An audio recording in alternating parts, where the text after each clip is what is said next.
Broadcasting from the heart of the nation, in the Hooser Media Network studios, the next generation in conservative talk radio.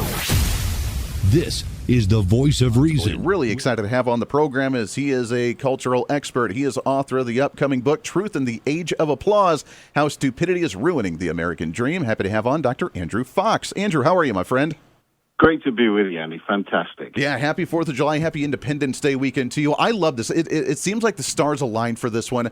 250 years of the nation. We had the FIFA World Cup. People all over the world were celebrating patriotism more than we have, at least a little bit, more so than we have in a very long time. It's kind of cool to showcase what we have to offer here. It is. It is. And as a Brit that is now an American citizen, how ironic that you can wish me happy 4th of July. And historically, I might be saying something rather negative to you. But right now, I can say, yeah, happy 4th of July. I'm a naturalized citizen. I fly the American flag. That's amazing. Outside of my house on the weekend. And yet I am British born. Sure. And what you mentioned in the World Cup, 48 nations gathering in the United States, witnessing the Tartan army of Scotland and the Viking rowing that's going off, and the fans that are not paid. We must remember that. They're not paid to post their comments about America. No one is sponsoring them.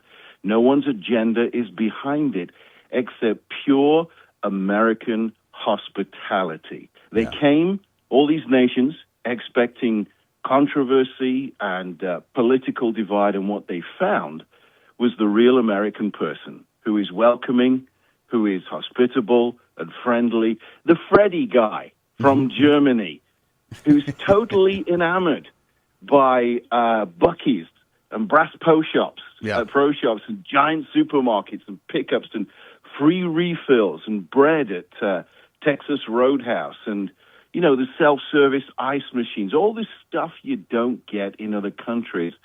People are enamored by this, and we take it for granted. But it's a true reflection of who we are and who we can yet be. Oh, I like that. Yeah, who we can yet be, because we do have a long future, I think, for the nation, and we're going to talk about that a little bit later. You mentioned coming from Great Britain. I follow some of the social media influencers from Great Britain. There's a guy, and I think his handle is Josh from England, that is a young kid that's been traveling to the United States for a while, showcasing American greatness and the difference between the UK and the United States. It's really fun, but there's been an explosion of social media influencers coming here for the FIFA World Cup and recognizing what we have, which is really kind of neat. In fact, one of the coolest things I've seen was a group of people on a bus going into Texas, and they looked off to the side of the road, and there were a group of cowboys in their getup on the horses, riding alongside of the road, waving the American flag, saying, "Welcome to Texas and welcome to the United States." That's something they will never see anywhere else. Yeah, they're getting a little bit of Yellowstone, although that's a different state. They're getting a little bit of the Dutton Ranch, That's right. or something. But people did arrive to America expecting the stereotype. And every nation has a stereotype. You know, the loud American, polarized and angry. But they leave with an experience of generosity and kindness. And although I'm a red state guy, I vote Republican, they did not find red state, blue state people. They found just Americans. Yeah. So every taxi driver, every Uber driver, every volunteer, even in a church and family restaurants, they become ambassadors of the United States. Now, I don't think we should ever forget that. The American hospitality makes every one of us a spokesperson for the goodness of the United States. And again, for me as a Brit that was naturalized, there's only one disagreement that I have with the United States, is that no one here knows how to make a decent cup of tea. And you drink it from styrofoam, which is an abomination and will send you to hell if you do. You got to drink tea from a bone china teacup. I know it sounds very effeminate, but there's nothing more refreshing to the soul than that. And I've not met anyone in the States that can do. But if that's the only argument, that's a lot of fun. We'll take that one. At the end of the day, we'll take that one. Yeah. What about it? You mentioned the tea. There's got to be a vast difference between, like you said, the tea in the China cup like that compared to the sweet tea. You live in Texas. You get the southern sweet tea with the sugar and the ice and everything there. I mean, that's got to be a completely drastic change. That's not tea to you, is it? Oh, no. If you go back to the UK and you order an iced tea, sweetened or unsweetened, I don't care what restaurant you're in, they'll look at you with a blank expression. It's as though you're putting two words together that don't belong in the same sentence, sweet or unsweetened, but especially iced and tea. There is no such thing. But, that also teaches us that we need to reclaim a sense of humor about each other.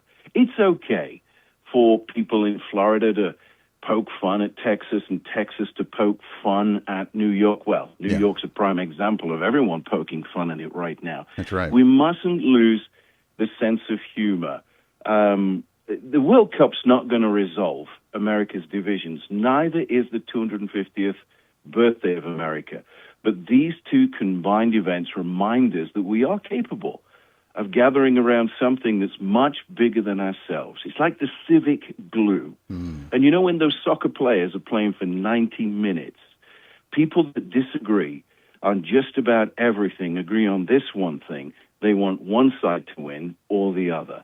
And that's just a great catalyst.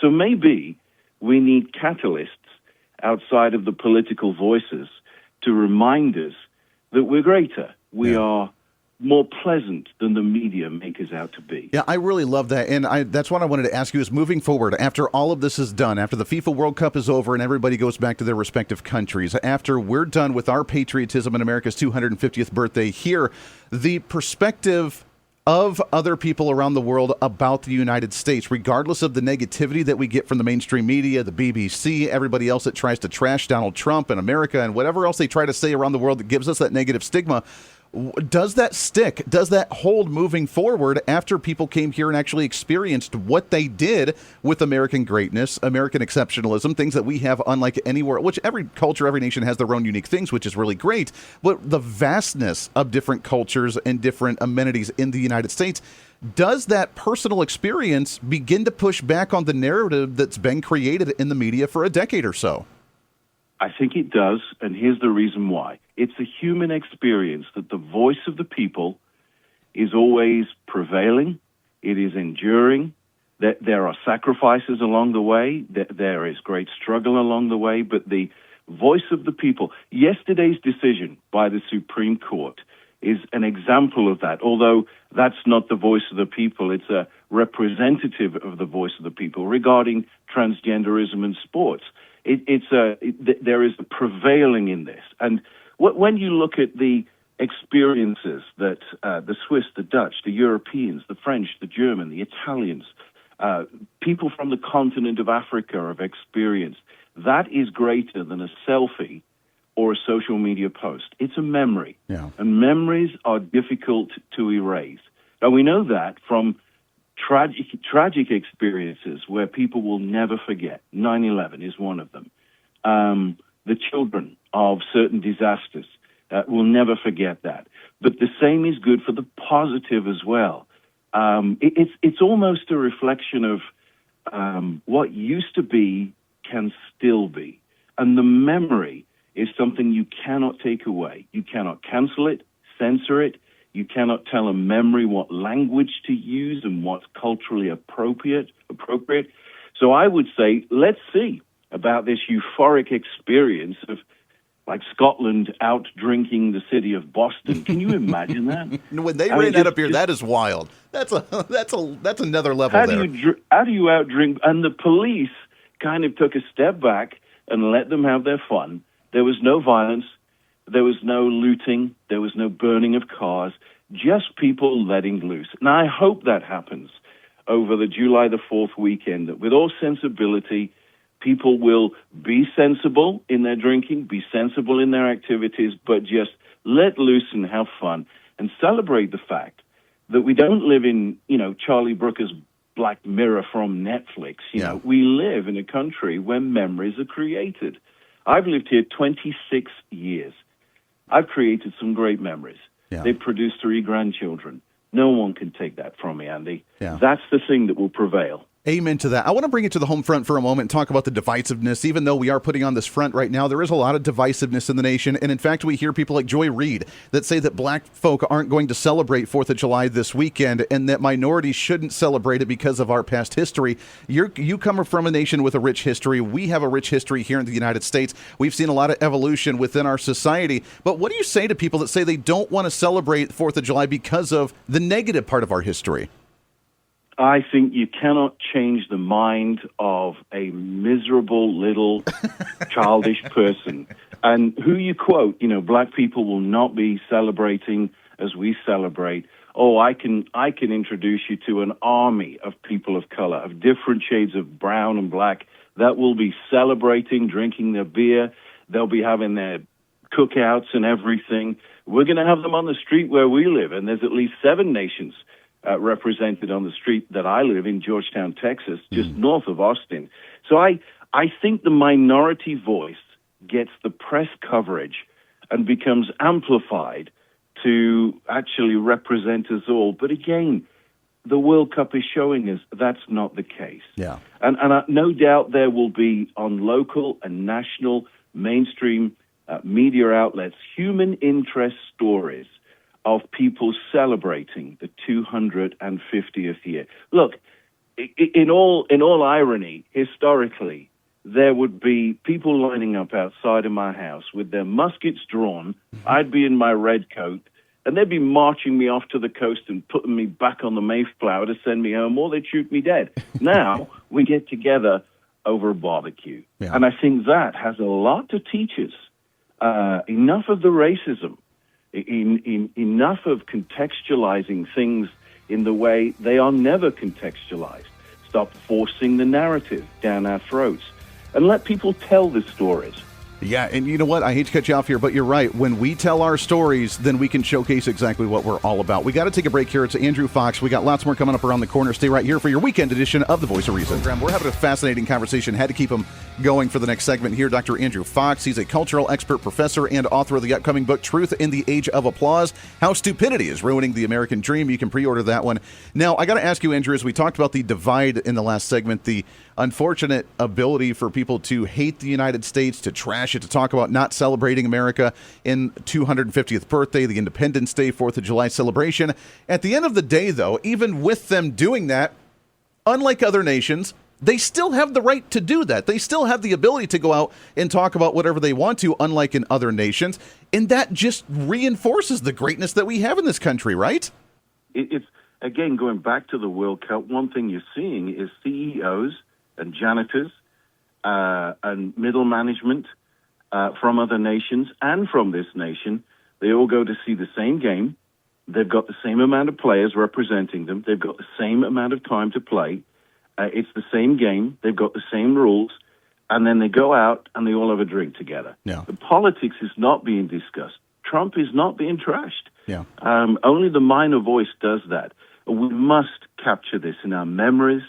We must tell these stories, reflect on them, and let's see where it'll go in how many people are invited back for Thanksgiving just because they enjoyed the country. I love that. That's a really great point. We got just a couple minutes left here, Andrew. I want to ask you, because of what we have here, and if this experiment fails, the American experiment, the American dream fails and falls, I don't know where we go because there's no new undiscovered land to go and start over and do something different. What's your outlook? Are you optimistic about the next 250 years of the United States? And can we preserve the American dream when we see right now a push ideologically of, going back to the quote of Barack Obama, of fundamentally transforming the United States in a major shift in politics with a big socialist push like what we see in the UK already? No, I'm optimistic, Andy, and here's why. I come from another country. Admittedly, it's a country that speaks the same language, but there's 10,000 nuances in Britain that are not here in the United States. And when I first moved here 26 years ago on a religious worker's visa, and then I became a green card, permanent residence, had no vote, limitations, then I became a citizen.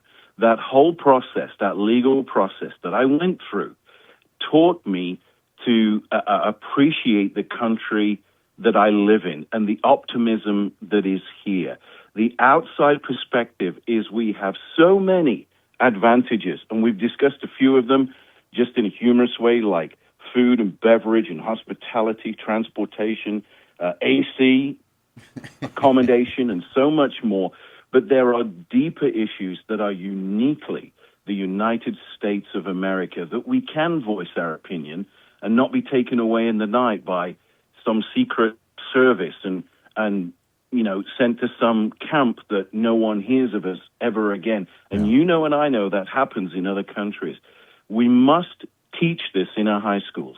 We must impress it, the history of the United States. Movies like the Young Washington that's just being released. Movies that celebrate history, that remembers correctly. History should not just be about American racism. There is so much more to be appreciated. We need to teach it in high schools. We need to tell it to our kids. We need to, and then the forward motion of change is inevitable, but never loose the moorings where you came from. Britain did that in joining the European Union, and then they came out of the European Union, and it's a better nation for it. Well, yeah, and they're trying to find their identity again, and now with the immigration issue, that's a whole other conversation that we don't have time for. But you're right, we have to preserve that identity, and that's what we're trying to do, and that's what we're actually going to do with our next guest on the program around the corner. But right now, Dr. Andrew Fox, go check out his book. Happy Independence Day, happy 4th of July to you, my friend. Got to get you back on. Let's do this again real soon.